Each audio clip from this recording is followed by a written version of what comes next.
La vida está para leerla representada por otros mejores que nosotros. Es lo que aprendió Álvaro Enrique en su adolescencia con un amigo librero. También aprendió que las librerías son una modesta concesión del paraíso. Ahora, para fortuna nuestra, los libros de Álvaro Enrique están en bibliotecas y librerías. Y lo digo porque Muerte Súbita, su novela más reciente, nació ganadora. Recibió el Premio Herralde en 2013, el Premio Iberoamericano de Novela Elena Poniatowska en 2014. Un juego de tenis entre Caravaggio y Quevedo. Los vaivenes de un siglo crucial, el XVI. Una mirada muy particular, la de Álvaro Enrique. Acompáñenos, vamos a platicar con él.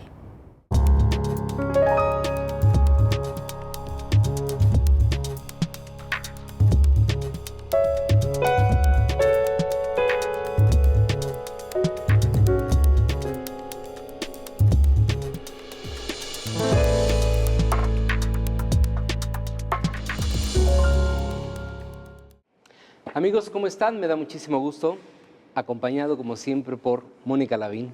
Hola, Carlos. Hola, Mónica, ¿cómo estás? Y Álvaro Enrique. Gracias Álvaro, bienvenido, por gracias por muchas gracias. aceptar nuestra invitación. Álvaro, tu novela Muerte Súbita es una novela polifónica. Este barroco que retratas refleja esta época en que surge precisamente la polifonía en la música y es la técnica que me parece que utilizas para escribir tu novela. Entran voces, pareciera una gran misa de Palestrina. Estamos a la mitad de la novela y siguen entrando personajes y personajes y personajes. ¿Cómo sostienes todo esto? Pues no tengo ni la más remota idea. Es decir, siempre hay un proyecto de novela, lo decía hace poco en una entrevista, que la crítica siempre se fija en esa parte de la novela en que dice, yo no sé por qué estoy escribiendo esta novela, no sé de qué se trata, no sé cómo funciona. Y el que dice eso es el narrador, ¿no? Yo, por supuesto, que sabía siempre de qué se trataba la novela y cómo funcionaba. Hay siempre un archivo detrás de una novela y cuando menos en mi trabajo es ese archivo el que va sosteniendo la novela. Pero al final también es un proceso misterioso, ¿no? Es decir, tú tienes idea de lo que quieres decir y cuando menos yo trabajo con una forma muy específica, muy planeada, y siempre supe que la novela iba a verse como un cubo mágico de Rubik. Así es. Es decir, que era un montón de colores en un montón de caras y que conforme el libro iba creciendo, todo iba cayendo en su lugar. Pero de ahí a el misterio de que se sostenga o no, es más bien una cuestión de espina dorsal, ¿no? Es decir, estar sentado durante suficiente tiempo frente al cuaderno hasta que se sostenga la maldita cosa, ¿no? No es fácil. Hay un momento en el que tienes la impresión de que ya hay una novela y es a lo mejor el momento de empezar a bajar, ¿no? Pero yo insistiría en eso, ¿no? Que para mí es un misterio, en qué momento empieza ya a ser un libro, esa bola de notas. Pues también para tus lectores, ¿no? Es un misterio porque uno de los temas, de los muchísimos temas de la novela es el tenis. Y hay esta imagen, ¿no? De cuando se ve un juego de tenis que está la gente volteando para un lado y para otro, así nos traes. Bueno, estamos volteando para acá, para allá, para arriba, para abajo. Somos espectadores, estamos regresando, ¿no? Tú hablas de vaivenes. A mí me gusta esta idea del vaivén, de la cancha, del bien, del mal, de América, de Europa, de un siglo que está dejando de ser, ¿no? El XVI. La idea precisamente con la que yo trabajaba era esa, ¿no? Que fuera una novela que leyeras moviendo la cabeza de un lado a otro, ¿no? Y es el corazón de la novela, es un partido de tenis. Y la idea era que fueras moviendo la cabeza primero un poquito más a la izquierda y luego un poquito más y luego un poquito más hasta que llegaras a América.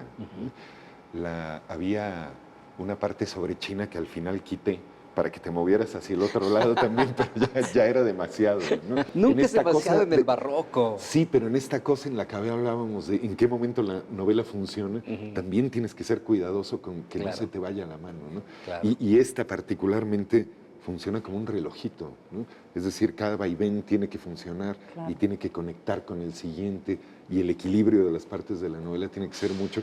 Y cuando se iba a China, bueno, es un término beisbolístico, ¿no? La mandó a China. Es un gran home run.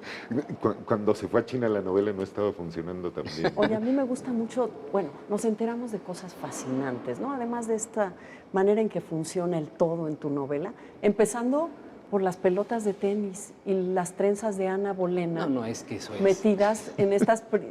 Así es, ¿verdad? No estamos ante una mentira, ¿o sí? Estamos ante una mentira absoluta, ya me da pena desmentirlo, ya debería de mantener maravilloso. Debería de mantener esa mentira, pero bueno, hombre, lo lindo es que no se sepa, ¿no? Claro. La idea es que tú no tengas idea de qué de lo que estás leyendo es ficción. Oye, no, pero hasta en la biblioteca de Nueva York te confirman. Sí, pero ¿Ves también cómo es juegas mentira. con nosotros? Ahora, también, si vas a la página de Wikipedia de Ana Bolena, también se confirma, pero es que también la modifiqué para que encaje. Para que encaje. Es decir, había la historia de Ana Bolena, que es una... A mí, vaya, hago archivo muy profundo para escribir las novelas, ¿no? Claro. Entonces, la historia de Ana Bolena que se cuenta es tal cual, es justo lo que sucedió, como sucedió el día que sucedió, y las personas que estaban ahí son las que estaban ahí, y los testimonios son los que estaban ahí. O sea, sí la decapitan con esa espada de Toledo. Sí, absolutamente, y el mercenario francés que la decapita era así y demás. Y tiene esa gentileza de distraerla, ¿no? De no utilizar el hacha y de distraerla, de hacerla suponer que se va a salvar justo antes de cortarle la cabeza. Pero ya teniendo regresar a la idea de Wikipedia, la página de Wikipedia no coincidía bien con la historia, entonces modifiqué ciertas partes de la novela para que si alguien iba a la página de Wikipedia dijera, no, sí es cierto. Y hay que decirle a nuestro auditorio que Álvaro, o sea, que esta novela la empezó Álvaro Enrique porque recibió una beca de la Biblioteca Pública de Nueva York. Ya hemos dicho que tú lo has dicho que esta novela nació ganadora, los premios que ha recibido, y desde esa beca y tu trabajo en la biblioteca, ¿no? Eso es donde Caravaggio surge como... Sí, yo había querido escribir una novela sobre Caravaggio durante muchísimos años. Y llevaba muchos años trabajando en este personaje verdaderamente alucinante, ¿no? Que no solo es la primera estrella de rock, no solo inventa la noción de celebridad, la primera celebridad. A lo mejor Miguel Ángel fue una celebridad antes que él, pero también fue el que entendió que el éxito de Miguel Ángel se debía no solo a su incuestionable maestría, sino también a su habilidad mediática. Caravaggio es el primero que lo hace de una manera muy consciente mientras está inventando el arte contemporáneo, ¿no? Que es esta idea en la que lo que importa no es la obra de arte, que es lo que compra un millonario o un país o un museo y ya se va, sino la obra de arte es el proceso, ¿no? Bueno, y yo creo que tienen que leer Muerte Súbita, es fantástica. Quevedo, Caravaggio, con una pelota con los pelos de Ana Bolena, que me entero que no es verdad, y Quevedo trae un escapulario con los cabellos de Cuauhtémoc. Tenemos que platicar de esto. Regresamos.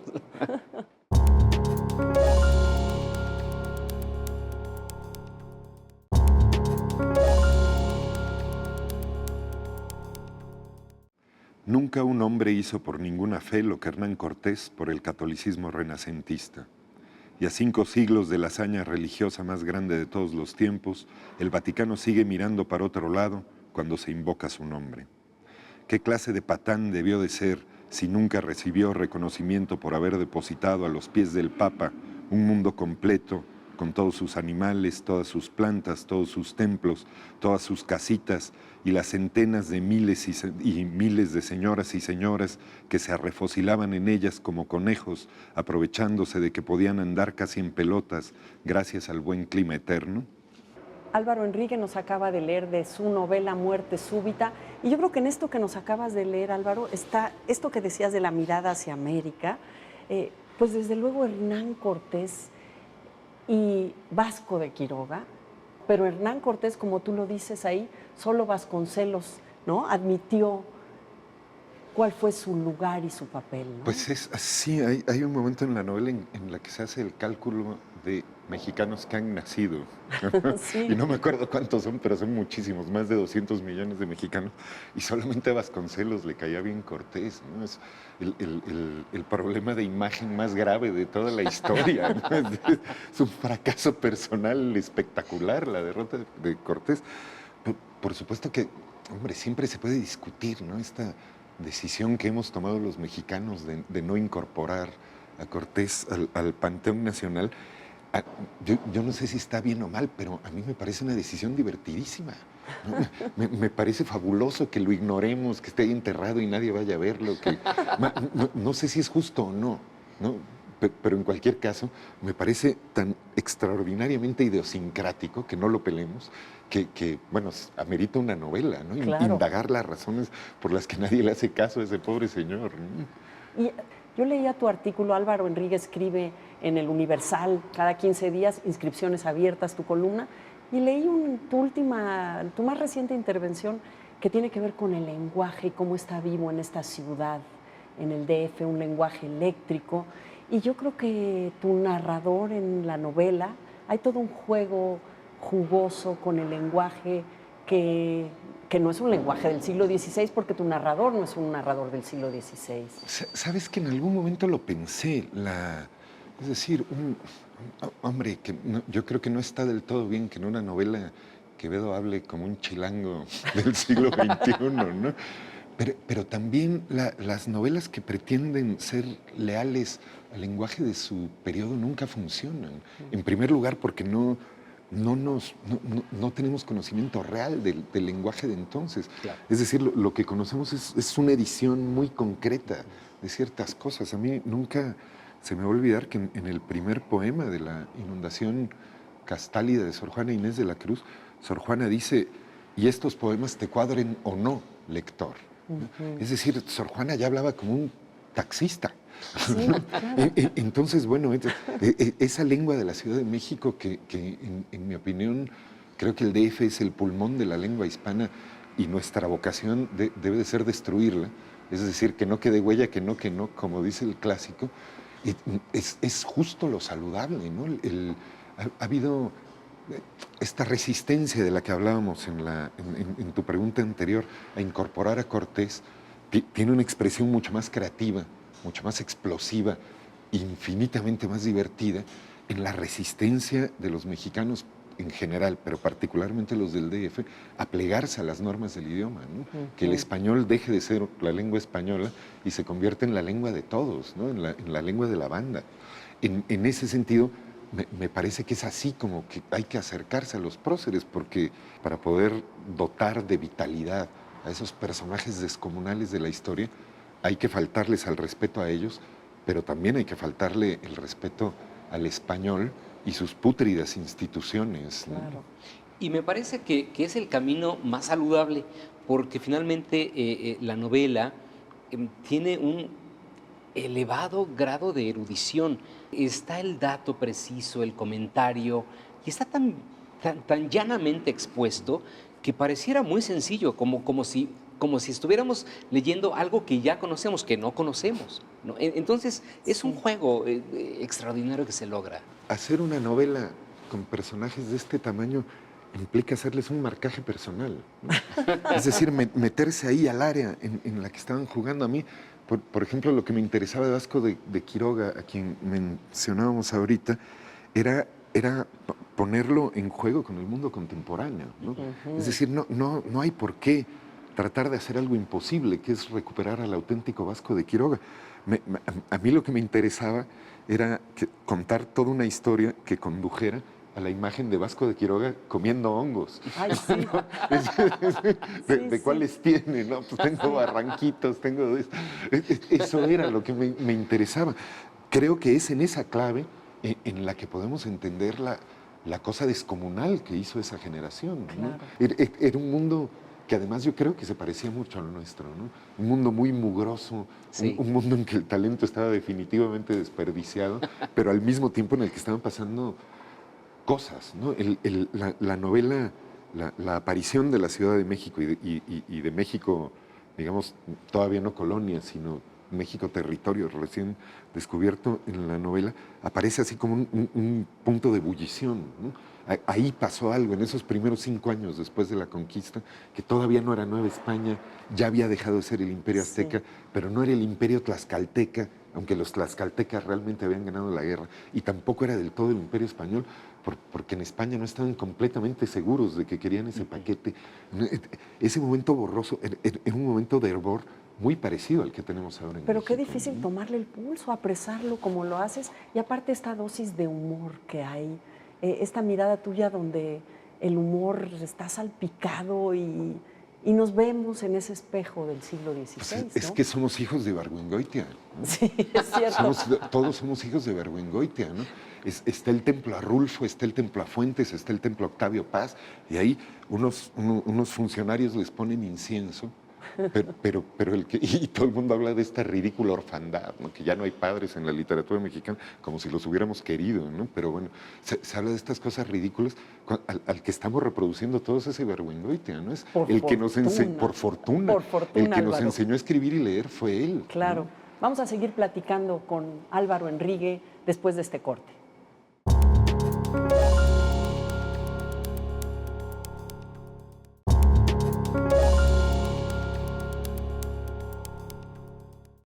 Continuamos con Álvaro Enrigue. Álvaro, de tu primera novela, La muerte de un instalador a Muerte súbita, además de compartir la palabra muerte en el título y que han pasado 20 años, encontramos algo muy interesante que te quiero preguntar. La relación del artista con el dinero, la relación del artista con el poder. En este caso de Aristóteles, el millonario, con Vaca, el instalador. Y aquí tenemos a Caravaggio con el Cardenal del Monte, y tenemos a Quevedo con Osuna. Y en medio de este arco de casi 20 años, escribes esta serie de ensayos de la valiente clase media, que es la relación de los escritores con el dinero. ¿Qué tanto se escribe o qué tanto se hace arte en relación a lo económico? Es una pregunta que, como acabas de decir, me he hecho durante 20 años. Y si, como acabas de notar, sigo escribiendo sobre eso, quiere decir que no tengo una respuesta todavía, ¿no? Me impresiona mucho, ¿no? Nunca lo había visto así, como lo estás poniendo, ¿no? Es decir, como una serie de muestras de fotografía, ¿no? Al parecer es un tema que me preocupa mucho, y también es un tema del que no se habla, ¿no? Es un tema que se ignora, el asunto de cómo se financia el arte, ¿no?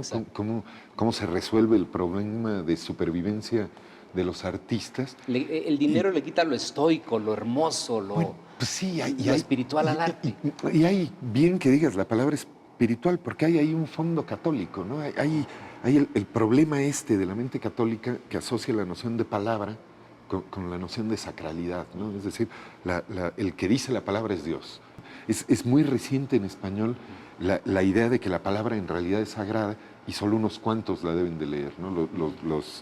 Borges decía todavía, los happy few, que leen literatura, ¿no? Yo creo que todos esos como problemas de legibilidad, por un lado, pero también de lectoría de los escritores en español, vienen de que no se encara el problema de que, bueno, pues Caravaggio comía, ¿no? Claro. Y Quevedo comía, y Mónica Lavín come. Sí, bien, ¿no? Pues sí. Oye, Claro. Álvaro, y a mí me intriga mucho, vives en Nueva York, o sea, nuestro auditorio a lo mejor no lo sabe, esta novela la escribiste, de hecho, casi toda en Nueva York, y estuviste en un castillo en Italia para La rematar. corregí en un castillo en Italia. Cerca sí. de Caravaggio, ¿no? Sí, es una cosa muy rara, porque es un castillo que pertenece a la herencia de los marqueses de Florencia, ni más ni menos, que pertenecen a la familia Malespina, que es una de las familias de mayor abolengo en la historia de Italia. Y bueno, cuando te invitan a este castillo a trabajar durante un mes, te mandan una carta escrita a máquina, escaneada, ¿no? Entonces, bueno, yo me imaginaba que cuando llegáramos íbamos a encontrarnos con un noble vestido de terciopelo y con mastines y chimenea y demás. Y cuando llegamos al pueblo en el que está el castillo, nos dimos cuenta, mi mujer y yo, que es en realidad un gran hippie, ¿no? Que es el hijo menor del marqués de Florencia. Que no Entonces, usa el correo electrónico. No, y no le tocó nada de herencia más que un castillo ahí que está en un cerro. Hombre, que está en una zona prodigiosa, está ahí desde la punta del castillo se ve Carrara, se ven las montañas de Carrara por un lado y por el otro se ve el mar. No está nada mal, no está nada mal. Pero bueno, es más bien un noble que no heredó nada más que ese castillo y con dinero del gobierno ha hecho un programa para que los escritores vayan ahí a terminar sus libros. Hasta los nobles. Bueno, hoy en día sí, ¿no? La República termina financiando a la nobleza. Entonces, bueno, terminé terminando el manuscrito. Ahí llegué con el manuscrito ya terminado, pero llegué a corregirlo, ¿no? Y a ese paso final que es convertirlo en una novela ya publicable y soltarla, ¿no? Que es tan difícil siempre. Claro. O cuando menos para mí es muy... Cuando era muy joven quería publicar mucho, entonces terminaba las novelas y las mandaba. Y en cambio ahora me muero de miedo de publicar y me tardo muchísimo tiempo entre que termino una novela y en que se la mando al editor, ¿no? Y ahora que recibes los premios, tú ya estás en otra novela, ya estás haciendo otra cosa. Ya, llevo 1 año y medio trabajando en otra novela. Es una cosa... y nosotros te hacemos hablar de Muerte Súbita de nuevo, ¿verdad? Sí. Para que la lean. No quería culparlos, Carlos? pero sí. Es una cosa realmente muy rara. Es una cosa realmente... Hombre, aquí no, porque es casa, ¿no? América Latina en general y España son casa y se entienden cómo funcionan los procedimientos. Pero van saliendo traducciones en otras lenguas y me van pidiendo cosas para los periódicos relacionadas con Muerte Súbita y es muy raro regresar a ese archivo porque es un archivo que ya está cerrado. Claro. Hace meses está así ya, con candado, como la tesis de maestría, pues, ¿no? Es algo que ya pasó y ahora estoy trabajando en otro archivo también muy vasto y por lo tanto es rarísimo pues regresar ahí a ver quién es Vasco de Quiroga, porque además esas cosas pues se te olvidan. Claro. La distancia, escribirla en Nueva York, terminarla en Italia, ¿te ayuda, no te ayuda, aporta o no? ¿Te da más claridad, más objetividad? Esto que voy a decir va a hacer enojar muchísimo a mi mujer, Valeria Luiselli, que es mejor escritora que yo. Y en ese sentido, Valeria dice, bueno, citaba el otro día a Brodsky, diciendo que Brodsky vivió en Nueva York también muchísimos años, decía que la distancia con el ruso le permitía trabajar como con unas sonoridades con las que no habría trabajado si hubiera estado en Rusia, ¿no? Es muy probable. Y luego está la cosa del español maravilloso de Nueva York, que por supuesto es un español que mataría de un infarto a todos los académicos, tal vez para bien, pero porque es un español dominicano, puertorriqueño, de inmigrante guerrerense. Es un español que hierve como el español de la Ciudad de México, precisamente. Un español tensado al máximo. No, yo creo que nunca hay que olvidar que cuando hablamos esa lengua que luego se escribe con mayúscula como si lo mereciera, lo que estamos hablando es un latín mal hablado por alemanes y sobre todo por sus nietos árabes. Claro. Entonces, bueno, si a eso le agregas el mal inglés que hablamos todos los hispanos de Nueva York, pues lo que hay ahí es un español muy sonoro, muy lindo, ¿no? Cuando regresé, la última vez que fui a Barcelona, cuando regresé a mi barrio, tenía la impresión de que estaba llegando por fin a una ciudad hispanoparlante. Después de estar unos días en Barcelona, sentía que en Harlem se habla mucho más español que en Barcelona, ¿no? Entonces, bueno, estableces una relación muy viva con la lengua. Pues mira, no es que no te queramos tener aquí en México, pero sí, la distancia te va a hacer escribir y seguir escribiendo de esa manera fulgurante, pues esperamos que sigas viajando. Pues la distancia y los inviernos, ¿no? Yo ya ahorita regreso y la siguiente vez que salgo a la superficie es en mayo.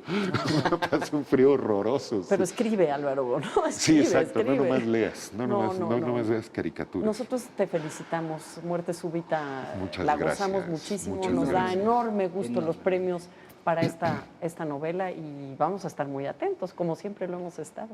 Y les agradecemos muchísimo, muchísimo su presencia aquí con nosotros en Palabra de Autor. Gracias, Mónica Lavín, como siempre. Gracias, Carlos. Gracias, Álvaro Enrique. Gracias a ustedes, de verdad. Gracias. Nos vemos la próxima. Jean Rambard tuvo el más jodido de los empleos la mañana del 19 de mayo de 1536. Partir de un tajo el cuello de Ana Bolena, marquesa de Pembroke y reina de Inglaterra.